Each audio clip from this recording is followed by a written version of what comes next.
กาเลนะธัมมัสสวนังเอตัมมังคาลมุตตมัง Kita lanjutkan pembacaan PDF Riwayat Spiritual Achan Man. Kita masuk pada video part 32, masuk pada subbab dari bagian 6, tahun-tahun terakhir, yaitu metode pelatihan berat. PDF Venerable Acharyaman Buridata Thera, A Spiritual Biography by Acharya Mahabuanyana Sampano, diterbitkan oleh Wihara Bodhigiri. Penyunting adalah Bante Titayano dan Herianto. Sedangkan nama-nama penerjemah dari Thai ke Inggris maupun dari bahasa Inggris ke bahasa Indonesia dapat Anda lihat di bagian keterangan di bawah video ini. Baiklah, mari kita mulai video part 32 ini. Bagian 6, tahun-tahun terakhir, subbagian metode pelatihan berat. Para biku Dutangga Kamathana memiliki antusiasme yang sangat tinggi terhadap Dhamma. Mereka melakukan hal-hal yang sulit dalam hidupnya dan di dalam cara mereka berlatih. Sangatlah sukar bagi mereka menemukan seorang guru yang hebat seperti Acharyaman. Seorang guru yang dapat memberikan latihan secara otentik, yang memberikan kenikmatan dalam berlatih. Mereka sangat tertarik kapanpun mereka bertemu dengan Acharyaman. Bagi mereka, waktu-waktu seperti itu seperti seorang anak yang bertemu dengan orang tuanya. Pengorbanan dan rasa bahagia yang mereka rasakan bercampur dengan kepercayaan terhadap Acharyaman. Mereka menempatkan seluruh kehidupan dan kebahagiaannya kepada Acharyaman tanpa penyesalan apapun. Walaupun hidup terpisah darinya, mereka terus merasakan sebuah kewajiban yang harus mereka penuhi terhadap gurunya. Tanpa peduli berapa banyak pengorbanan yang harus mereka lakukan, betapa sulitnya latihan tersebut, mereka akan terus melakukan yang terbaik sebagaimana diajarkan oleh gurunya. Tidak ada satupun yang dapat menghalangi atau melemahkan tujuan mereka untuk mempelajari Dhamma.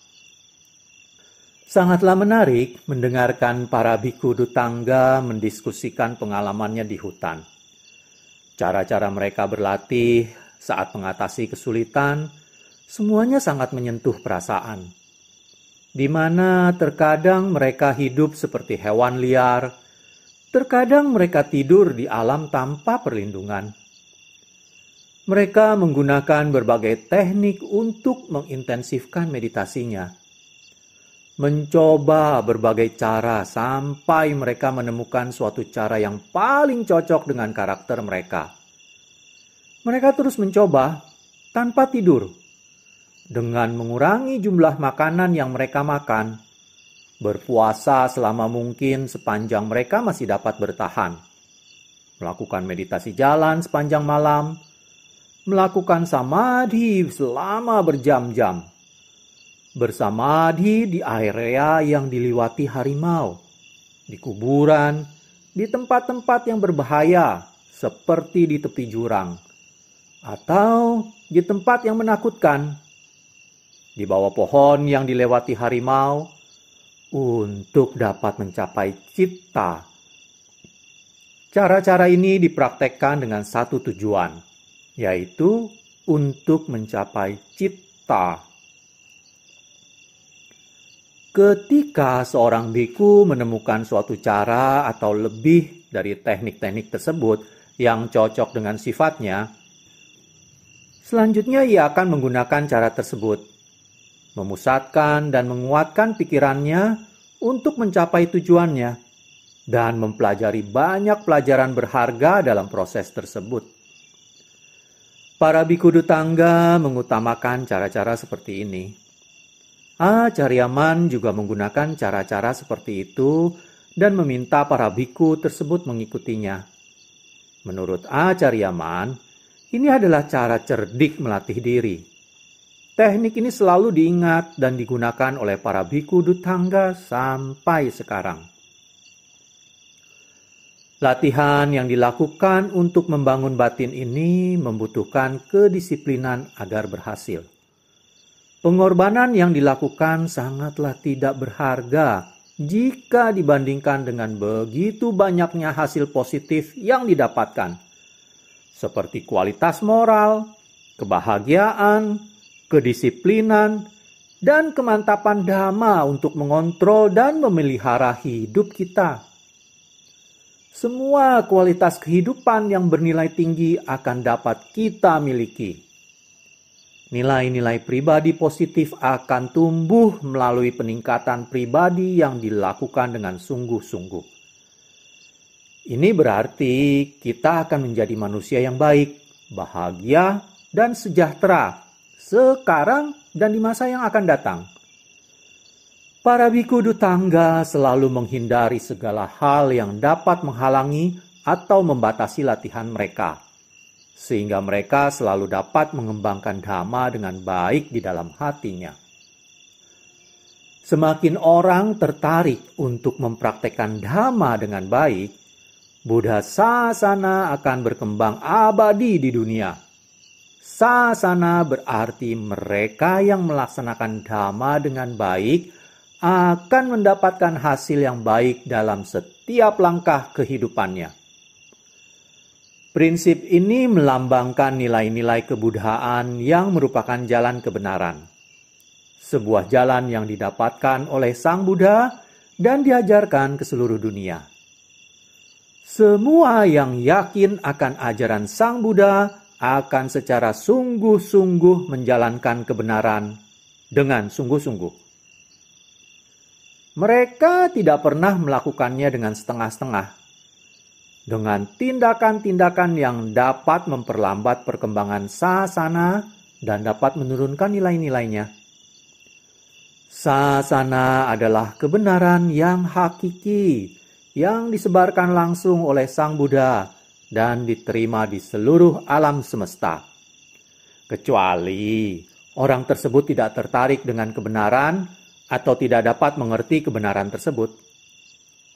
Dalam hal ini, sasana secara sederhana terkungkung dalam berbagai pendapat orang-orang yang batinnya penuh dengan kilesa, kotoran yang menutupi sasana. Saya ingin melanjutkan diskusi tentang metode pelatihan berat yang dilakukan oleh para biku Dutangga sampai mereka berhasil secara alami.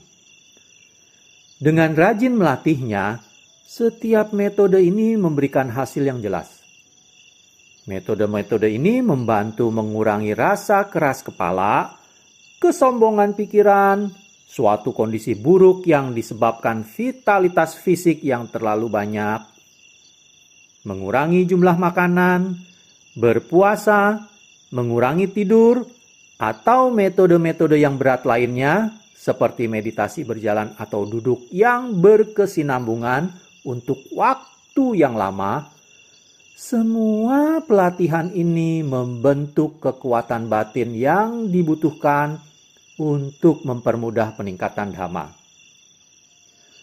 Metode lainnya dirancang untuk mereka yang takut harimau atau makhluk-makhluk halus, di mana ketika dipraktekkan bisa menjadikan kita merasa lebih damai dan memiliki keberanian. Ketakutan dapat dikurangi atau bahkan dihilangkan dengan berbagai cara.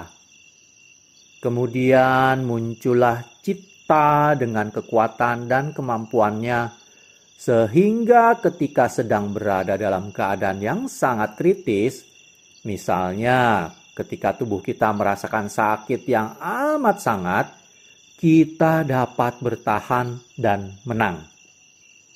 Biasanya, perhatian dan kebijaksanaan menjadi maksimal hanya ketika citta berada pada situasi kritis.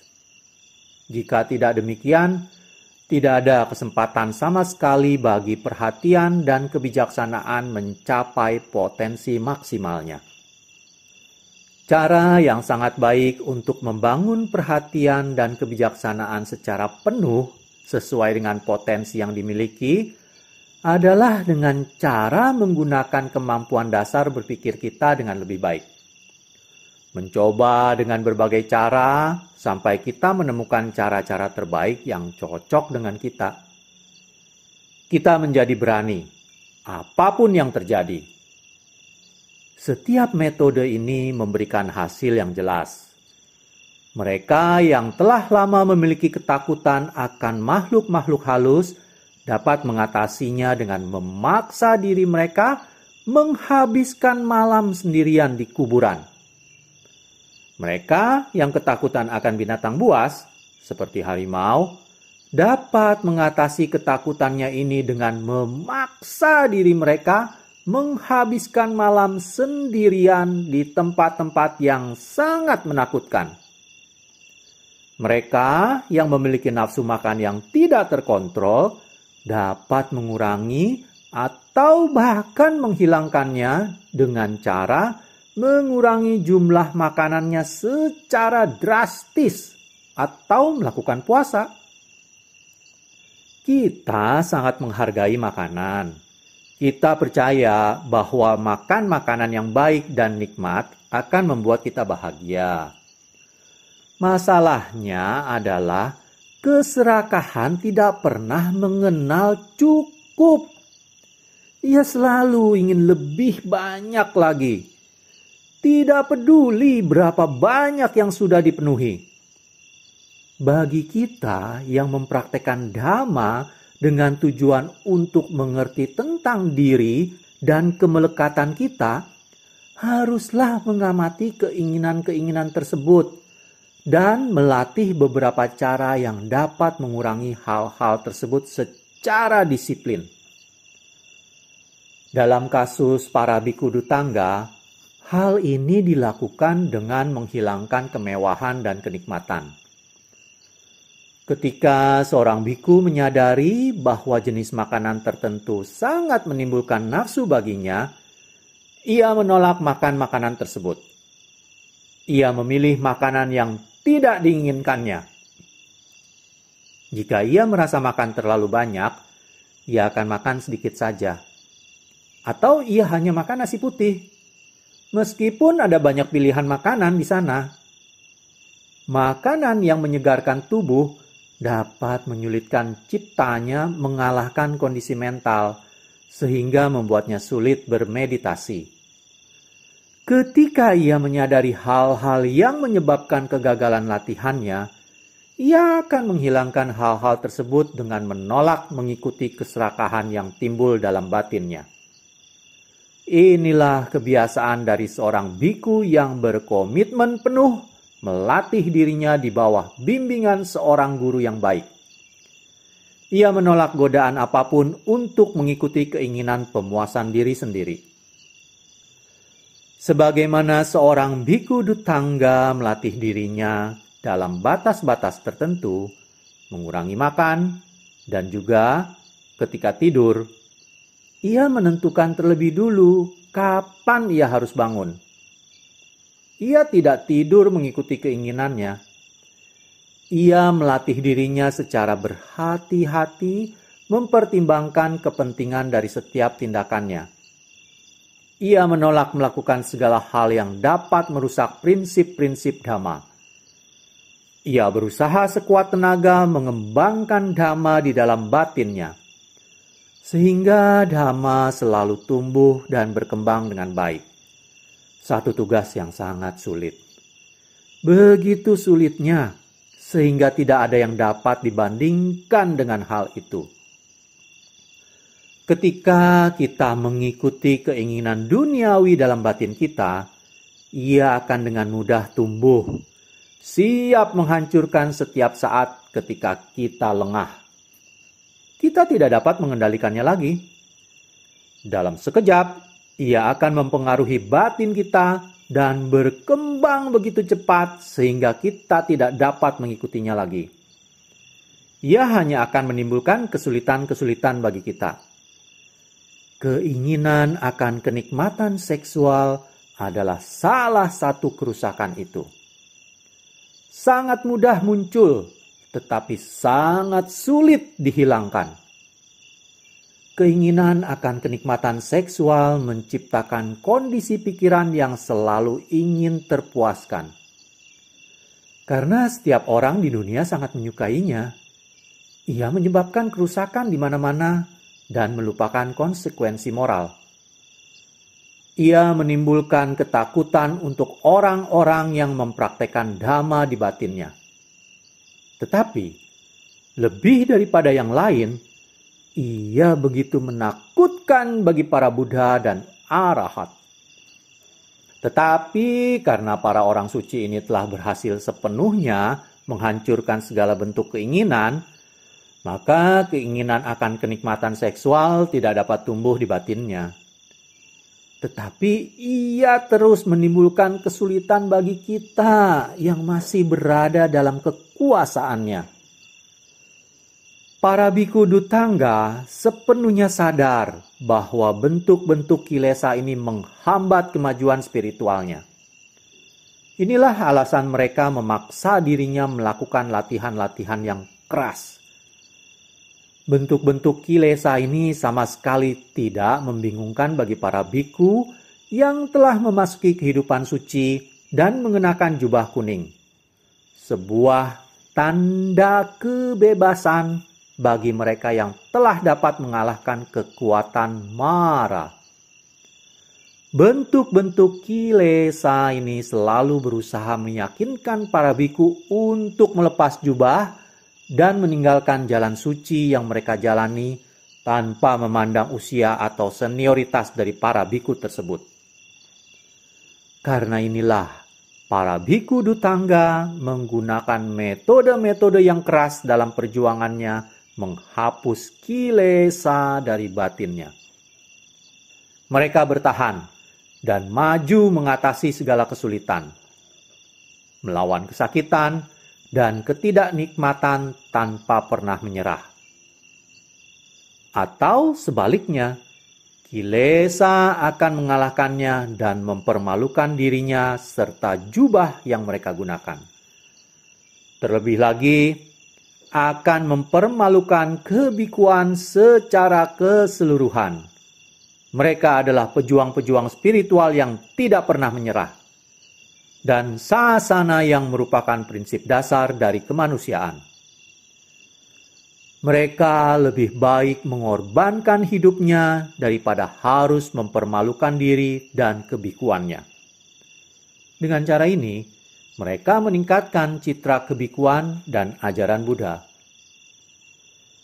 Para biku Dutangga menggunakan dorongan yang sangat kuat untuk meraih kebebasan, yang pada saatnya dengan pasti akan membebaskan mereka dari dukkha. Hanya Dhamma dari Sang Buddhalah yang dapat menunjukkan jalan perubahan itu. Satu jalan lurus yang pasti membawa kita bebas dari penderitaan. Tidak ada cara lain yang dapat membawa kita kepada kebebasan dari penderitaan yang sesungguhnya. Sebelum menjadi guru yang sangat terkenal dan dihormati, Acharyaman menemukan bahwa berlatih di kuburan tidak cocok baginya. Sehingga ia selalu berlaku tidak membutuhkan tubuhnya, seolah-olah ia tinggal memiliki nafas terakhir. Ia tidak memiliki keraguan untuk mati demi kemajuan Dhamma. Ketika mengajarkan murid-muridnya, ia mengajarkan dengan tegas, dinamis, dan menekankan pada cara-cara yang jelas dan persuasif menuju kesempurnaan sesuai yang telah ia praktekkan. Ajarannya melalui stimulasi mental membantu murid-muridnya membangun kemampuan baru untuk mengerti berbagai tipuan kilesa, menembus ke akarnya dan menghancurkannya, sekarang dan untuk selama-lamanya. Sehingga mereka dapat hidup bahagia tanpa dukkha. Mereka tidak lagi berada di dalam lingkaran samsara, di mana satu kehidupan berubah menjadi kehidupan lain secara berkesinambungan. Tetapi dukkha yang selalu terbawa dalam batin tetap tidak berubah, terlepas dari berapa kali kelahiran, di mana setiap kehidupan hanyalah merupakan alat kehancurannya sendiri. Tiada yang suka akan segala bentuk kelahiran. Hal ini dapat disamakan dengan seorang tahanan yang hanya berganti sel tahanannya di penjara yang sama selama ia masih sebagai tahanan. Tidak ada peningkatan yang berarti. Orang-orang bijaksana mengerti dengan baik bahaya dari lingkaran kehidupan dan kematian yang berulang. Dalam setiap kehidupan baru, perpindahan batin ke tubuh baru yang tetap terbakar tidak membawa perubahan apapun karena mereka tetap berada dalam bahaya. Inilah cara sederhana yang dipakai Acharyaman secara rutin ketika menyampaikan ajarannya kepada murid-muridnya. Pada hari-hari Uposatha, ketika kurang lebih ada 40-50 biku lain yang datang dari berbagai tempat, Acharyaman memberikan ceramah dhamma yang berbeda dengan yang ia berikan secara eksklusif kepada para biku yang tinggal bersama-sama dengannya. Walaupun ceramah Uposathanya sangat bermanfaat dan berdasarkan pengalaman, namun tidak sama dengan ceramah-ceramah rutin yang diberikan kepada para biku yang tinggal di wiharanya. Ceramah-ceramah itu sangat dinamis dan masuk ke pikiran murid-muridnya. Setiap kali ia berbicara, menimbulkan efek dhamma yang dapat berangsur-angsur menghapus kilesa dari batin para pendengarnya. Tinggal batin yang secara harmonis menyatu dengan dhamma. Suatu pengalaman yang sangat ajaib dan memuaskan.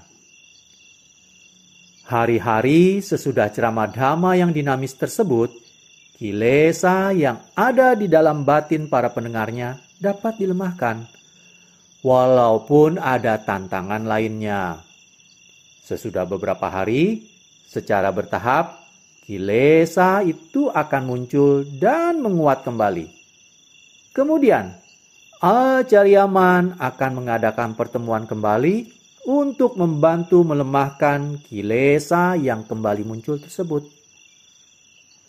Semua biku Dutangga sangat serius mencapai tingkat dhamma yang dapat menghapus dukkha. Mereka memiliki ikatan yang sangat kuat dengan gurunya. Untuk menghapus kilesa, dibutuhkan usaha pribadi yang kuat, dipadukan dengan bantuan dan saran dari seorang guru yang baik. Ketika menghadapi masalah yang sulit dipecahkan, seorang bhikkhu yang sedang mempraktekannya sendiri akan berkonsultasi dengan gurunya, yang kemudian akan mengklarifikasi apa masalah sebenarnya yang dihadapi oleh bhikkhu tersebut. Memberitahukan apa yang menimbulkan masalah tersebut, agar bhikkhu tersebut dapat mengatasi keraguannya. Kadangkala, ketika seorang bhikkhu sedang berjuang mengatasi masalah yang sangat kompleks baginya, gurunya dapat memberikan jalan keluar dari masalah tersebut, sehingga secara cepat menghilangkan hambatan bhikkhu tersebut. Para bhikkhu dapat menentukan dengan tepat tingkat dhamma sesama bhikkhu dan bahkan tingkat dhamma guru mereka dengan mendengarkan diskusi tentang praktek meditasi mereka. Pengetahuan ini dapat membantu perkembangan yang baik di antara sesama bhikkhu tersebut. Ketika seorang bhikkhu menceritakan pengalaman dan tahapan-tahapan yang telah dilaluinya, dari penjelasan tersebut secara langsung dapat ditentukan tingkat dhamma yang telah dicapainya. Ketika seorang murid memberitahu gurunya pengalamannya bermeditasi, atau ketika ia meminta saran tentang suatu masalah khusus, pada saat itu ia akan dapat mengukur tingkat pencapaian meditasi gurunya dari tanggapan yang diberikan. Jika gurunya telah melewati tingkat itu, maka ia sudah paham dengan pengalaman yang diperoleh muridnya, sehingga ia dapat menggunakannya sebagai titik awal untuk memberikan saran kepada muridnya bagaimana cara mengatasi masalah tersebut. Atau, dalam hal ada masalah khusus, ia dapat menunjukkan sebab dari masalah tersebut secara tepat kepada muridnya. Mungkin seorang murid merasa ia telah mencapai tingkat tertinggi dalam dhamma, telah berhasil melewati beberapa tahap. Tetapi sang guru melalui pengalamannya sendiri tahu bahwa hal tersebut tidak benar. Sang guru harus menerangkan kepada muridnya mengapa ia salah, menunjukkan secara tepat kesalahannya. Ketika murid tersebut dapat menerima penjelasan gurunya, ia akan terhindar dari kesalahan yang dapat membahayakannya. Ketika para bhikkhu Dhuttanga mendiskusikan berbagai aspek praktek meditasi di antara mereka dan mencapai kesimpulan di mana mereka mengetahui dan menerima tingkat pencapaiannya, maka tidak diperlukan konfirmasi lebih lanjut. Prinsip-prinsip kebenaran yang telah didiskusikan dianggap sebagai bukti mereka sendiri. Para bhikkhu menggunakan pengetahuan ini untuk menentukan tingkat pencapaian dhamma masing-masing. Mulai dari guru mereka sampai para bhikkhu muda, mereka semua bergantung pada bukti-bukti yang diperoleh dengan cara ini. Mengenai hal ini, dibutuhkan seorang yang ahli di bidangnya. Ini adalah sebuah kasus khusus yang membutuhkan keahlian individual. Percakapan rutin tentang meditasi yang dilakukan oleh Acharyaman dengan para muridnya memungkinkan mereka membangun hubungan secara pribadi dengannya. Dengan penuh hormat, mereka mempercayakan hidupnya kepada Acharyaman. Kepercayaan yang mendalam ini membuat mereka menerima apapun yang disampaikan olehnya sebagai kebenaran. Sebagaimana ia selalu mengatakan tentang prinsip-prinsip kebenaran, tidak pernah menyampaikan pendapat atau dugaan apapun berdasarkan sumber-sumber lain. Saya pribadi adalah orang yang berpandangan kuat dan sukar menerima pendapat orang lain, sehingga saya suka berdebat dengannya. Dalam hal ini, saya menjadi muridnya yang sering mengganggunya dan berseberangan pendapat. Kadangkala saya terjebak berargumentasi tentang suatu hal dengannya tanpa sadar bahwa saya adalah seorang murid yang membutuhkan bimbingannya, bukan seorang guru yang memerintahnya. Saya bangga akan diri sendiri dengan kemampuan saya berbicara. Meskipun kemudian ia dapat menghentikan saya, hal terpenting adalah saya dapat belajar apakah kebenaran itu sesuai dengan pendapat saya atau berdasarkan kebijaksanaan guru saya. Ketika sedang berargumentasi dengannya, terdengar saling saut dengan suara yang keras. Semakin saya bertahan, semakin saya menyadari kebenaran yang dikatakannya. Yang saya miliki hanyalah pendapat-pendapat salah yang menyelubungi diri saya. Ketika telah selesai, saya berpikir lama dan keras tentang apa yang ia katakan. Menerima dengan penuh hormat kebenaran tersebut. Pada saat yang sama, saya membuat catatan tentang kesalahan-kesalahan saya. Dalam hal saya menolak penjelasannya, itu adalah karena saya belum dapat mengerti apa yang ia maksudkan. Saya akan menunggu kesempatan lain untuk berdebat dengannya. Tetapi saya selalu dibuat terpukul dengan penjelasan-penjelasannya. Saya terpuaskan dengan kekuatan dhammanya yang dahsyat. Walaupun Acharyaman menyadari sepenuhnya bahwa saya adalah orang yang suka beradu pendapat, ia tidak menegur atau memaksa saya untuk mengubah sifat saya. Ia hanya tersenyum ketika melihat saya.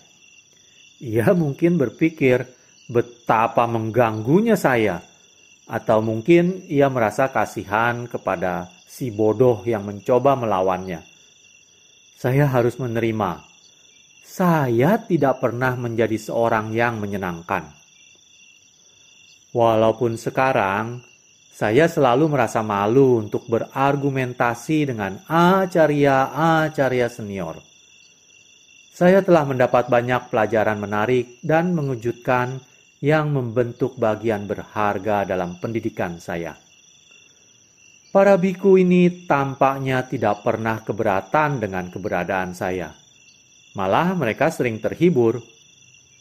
Sangat jarang terjadi seorang biku tua yang keras kepala dikunjungi. Biasanya, tidak ada seorang pun yang berani datang dan berargumentasi dengan salah satu dari acarya ini. Jadi, ketika seorang biku di wiharanya mendengar tentang apa yang terjadi, mereka menjadi bingung. Setelah meninggalkan Chiang Mai, sesudah ia melewati hutan kelahiran dan kematian berulang yang sangat lebat, ia menemukan alasan yang tepat ketika akhirnya memutuskan untuk tinggal di satu tempat untuk waktu yang lama. Walaupun ia menyimpan alasan-alasan ini untuk ia sendiri. Nakhon Ratchasima adalah contohnya. Beberapa biku dan umat awam di sana telah lama menjadi pemuja dhamma sejati. Beberapa dari mereka datang untuk belajar bersamanya sebagai meditator sesungguhnya. Kemudian, beberapa dari mereka mengikutinya ke Udon Thani dan Sakhon Nakhon, di mana mereka melanjutkan belajar bersamanya sampai ia wafat. Para biku dan umat awam dari Nakhon Ratchasima yang selalu memelihara hubungan dengannya, semuanya berhasil dalam praktek meditasi. Beberapa dari biku ini menjadi acarya-acarya yang terkenal yang memiliki dasar-dasar dhamma yang baik dan masih mengajar para biku dan umat awam di sana. Beberapa dari mereka menunjukkan kemajuan spiritual yang baik dan mendapat pujian dari yang lainnya. Selanjutnya, ia menetap di Udon Thani, di mana ia menghabiskan masa wasa. Chaukun Dhammacedi, kepala wihara Wat Bodhisampon, adalah seorang biku berpengaruh dan memiliki banyak biku dan para pendukung yang mengabdikan diri untuk kepentingan agama. Ia sangat memuja dan menghormati Acharyaman. Ketika Acharyaman menetap di sana, ia mengajak para biku dan para pendukungnya untuk menemui Acharyaman, berdana dan mendengarkan ajarannya. Sejak awal pengabdiannya, Chaukun Dhammacedi adalah seorang pengikut yang loyal. Untuk itu, Acharyaman juga memberikan kebaikan dan perhatian yang lebih untuknya. Acharyaman menetap beberapa tahun di Udon Thani. Sesudah berpindah ke Sakhon Nakhon dan menetap di Ban Namon, Acharyaman bertemu dengan seorang bikuni tua berjubah putih yang mengelola sebuah wihara kecil tempat para bikuni di desa itu. Bikuni tua ini adalah satu-satunya alasan bagi Acharyaman mengapa ia menetap cukup lama di sana. Meditasi bikuni tua ini sangatlah baik. Ia telah memiliki dasar-dasar dhamma yang baik, sehingga Acharyaman memberikan petunjuk-petunjuk praktek secara rutin. Ia mengatakan, sangatlah jarang bertemu dengan orang seperti ini. Acharyaman juga menetap pada waktu yang lama di Ban Nong Pheo. Hal ini dikarenakan lokasi dan penduduk yang tinggal di sana. Tempat tersebut terletak di tengah lembah yang sangat luas, dikelilingi oleh pegunungan, menjadikannya lingkungan yang sangat ideal untuk kehidupan para biku Duttanga. Di sana, hidup seorang perempuan tua berjubah putih yang kurang lebih berusia 80 tahun. Sama seperti bikuni tua berjubah putih di Ban Namon. Perempuan tua berjubah putih ini juga seorang meditator yang berhasil. ia juga selalu mendapat perhatian khusus dari Acaryaman. Perempuan tua ini sering berkonsultasi dengannya, walaupun harus melalui perjalanan yang sulit dari rumahnya ke wihara di mana Acaryaman berada. Dengan berjalan perlahan-lahan, dibantu oleh sebatang tongkat di bambu, ia harus berhenti untuk beristirahat 3 atau 4 kali sebelum akhirnya tiba di wihara. Sangat melelahkan dan kehabisan nafas. Kita semua sangat kasihan kepadanya. Melihat perjuangannya yang begitu berat, Acaryaman sangat tidak menyetujui tindakan tersebut. Mengapa datang ke sini? Apakah Anda tidak menyadari betapa lelahnya Anda? Bahkan anak kecil tahu ketika mereka lelah. Atau sudah berusia 80 tahun, 90 tahun. Bahkan Anda tidak tahu kalau Anda sangat lelah. Mengapa Anda mengambil semua risiko itu datang ke sini? Perempuan tua itu menjawab dengan sederhana dan tanpa ketakutan. Acaryaman kemudian bertanya tentang meditasinya dan menerangkan berbagai aspek dhamma yang berkaitan dengan itu. Perempuan tua itu selain sudah mengembangkan dasar-dasar meditasi yang kuat, ia juga memiliki paracittawija, yaitu kemampuan fisik untuk mengetahui dasar bias moral dalam batin seseorang. Di atas semuanya itu, ia juga memiliki kemampuan mengetahui fenomena dari luar yang tidak lazim. Ia menceritakan kemampuannya ini kepada Acaryaman dengan berani dan penuh percaya diri, sehingga Acaryaman menjadi senang. Ia membuat Acaryaman senang dengan semangat keberaniannya. Anda memiliki cita yang sangat sempurna, kata perempuan tua itu. Saya sudah mengetahuinya sejak lama. Tidak ada yang bisa menyamainya. Mengapa Anda masih bermeditasi walaupun sudah memiliki cita yang begitu sempurna? Acaryaman tertawa. Saya akan terus bermeditasi sampai saya meninggal. Seorang pengikut Buddha tidak pernah mengizinkan tekadnya melemah. Mengenai hal ini, perempuan tua itu berkata, saya mengerti jika Anda masih ingin mencapai sesuatu. Tetapi batin Anda sudah dipenuhi dengan cahaya kebahagiaan yang begitu indah. Bagaimana Anda bisa mencapai yang lebih dari itu dengan meditasi? Saya melihat cita Anda yang bercahaya ke seluruh dunia. Kepedulian Anda memancar kemana-mana. Tiada yang dapat menghalanginya. Tetapi cita yang saya miliki sangat jauh dari kualitas yang baik. Sehingga saya harus datang meminta bantuan Anda. Tolong beritahu saya, bagaimana saya harus berlatih untuk mencapai kualitas yang sama seperti Anda? Mendengarkan diskusi perempuan tua itu dengan Acaryaman, seseorang bisa merasakan bahwa tingkat meditasinya sangatlah baik. Sesudah mengatasi suatu masalah, ia kembali pulang menelusuri jalan ke wihara dengan dibantu tongkat bambunya. Acaryaman sangatlah baik terhadapnya. Ia memberikan satu saran setiap kali ia datang. Pada saat-saat tertentu, para biku diam-diam ikut mendengarkan diskusi mereka di sisi lain ruang pertemuan. Mereka sangat ingin mendengar pertanyaan-pertanyaan perempuan tua itu dan jawaban-jawaban Acaryaman. Karena pertanyaan-pertanyaan perempuan tua itu berasal dari pengalamannya sendiri pada saat bermeditasi. Diskusi ini sangat menarik untuk para biku tersebut. Beberapa keraguan perempuan tua itu berkaitan dengan hal-hal internal, berfokus pada kebenaran agung yang sangat penting. Pertanyaan lainnya berkaitan dengan hal-hal eksternal dan berfokus pada dewa dan Brahma. Jika Acaryaman menerima pengertiannya yang sudah benar, ia mengizinkannya untuk melanjutkan pengamatannya. Tetapi jika Acaryaman tidak setuju dengan cara yang dilakukannya, ia akan menyarankannya untuk melupakan pendekatan tersebut dengan menjelaskan bagaimana ia harus menyesuaikan latihannya dengan benar.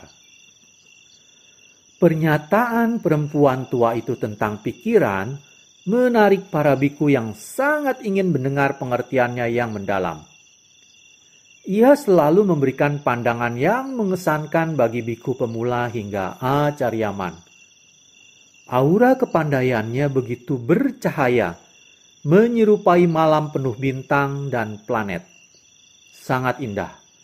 Tidak hanya bagi para biku junior atau pemula yang masih belum mengerti, yang pikirannya masih tertutup dan diliputi kegelapan. Semuanya mendapat manfaat sehingga selanjutnya masing-masing dapat meningkatkan dirinya sendiri secara spiritual. Kadangkala, ia menceritakan dengan panjang lebar kunjungannya ke Brahmaloka. Bagaimana ia bertemu dengan sejumlah besar biku. Hal ini membingungkannya, sehingga ia meminta penjelasan dari Acaryaman yang kemudian dijelaskan olehnya. Brahmaloka ditempati oleh para biku yang telah mencapai tingkat kesucian anagami. Ketika seorang biku yang telah mencapai tingkat kesucian anagami meninggal, ia akan bertumimba lahir di Brahmaloka. Namun, hanya sedikit umat awam yang mencapai tingkat kesucian tersebut. Sehingga sangat jarang yang dapat merasakan kondisi Brahma. Sehingga Anda hanya bertemu para biku di sana, bukan umat awam. Jika Anda begitu ingin tahu, mengapa Anda tidak bertanya dengan salah satu dari mereka yang Anda temui? Bukannya bertanya dengan mereka ketika Anda di sana, sekarang Anda datang dan bertanya dengan saya. Perempuan tua itu tertawa. Saya lupa bertanya kepada mereka. Saya tidak terpikir mengenai hal itu sampai saya sudah kembali. Sehingga saya memutuskan untuk menanyakannya kepadamu. Jika saya ingat, lain kali waktu saya ke sana, saya akan bertanya kepada para biku tersebut. Penjelasan Acaryaman biasanya mempunyai manfaat ganda. Menjelaskan secara rinci kebenaran tentang suatu hal dan kemudian menghilangkan keraguannya. Kemudian ia mencegahnya memperhatikan fenomena luar, melainkan menggunakan waktunya yang berharga untuk mengamati fenomena internal dan prinsip-prinsip yang mendasarinya. Pengamatan yang langsung menuju kepada realisasi maga dan phala. Dengan patuh, ia melatih apa yang disarankan olehnya. Acaryaman sering memuji latihan meditasi perempuan tua itu. Menyampaikan pencapaian dhamanya kepada biku-biku yang lain. Suatu sukses yang tidak dapat diikuti oleh banyak biku tersebut. Pelatihan perempuan tua itu tidak diragukan lagi adalah faktor yang membuat Acaryaman memutuskan untuk menetap begitu lama di Ban Nong Phyo, tinggal terlama dalam kehidupan kebikuannya. Lagi pula, Ban Nong Phyo adalah tempat yang sangat tepat untuk melayani para biku praktek yang tinggal dan mengembara di area sekitarnya. Cukup dengan berjalan kaki dari wihara, ada banyak tempat yang sepi dan terpencil, cocok untuk berlatih. Biku-biku memiliki pilihan untuk tinggal di dataran rendah yang dikelilingi hutan, pegunungan tinggi, atau di gua-gua. Semuanya sangat mendukung untuk kehidupan petapa. Acaryaman menetap di wihara Ban Nong Phyo selama 5 tahun. Karena usianya yang telah lanjut, ia berusia 75 tahun dengan kondisi kesehatan yang menurun ketika ia mulai tinggal di sana. Sepanjang tahun, ia hanya beraktivitas dalam area wihara. Tidak dapat berkelana kemana-mana seperti yang ia lakukan sebelumnya. Ia bahagia dapat memberikan tempat beribadah kepada semua pengikutnya yang secara serius menekuni Dhamma. Ketika ia tinggal di sana, para dewa jarang menghubunginya, hanya mengunjunginya pada acara-acara khusus. Jadi, ia dapat lebih berkonsentrasi membantu para biku dan umat awam daripada di tempat-tempat lain. Kalena dhammat savanang etammang kalamuttamaṃ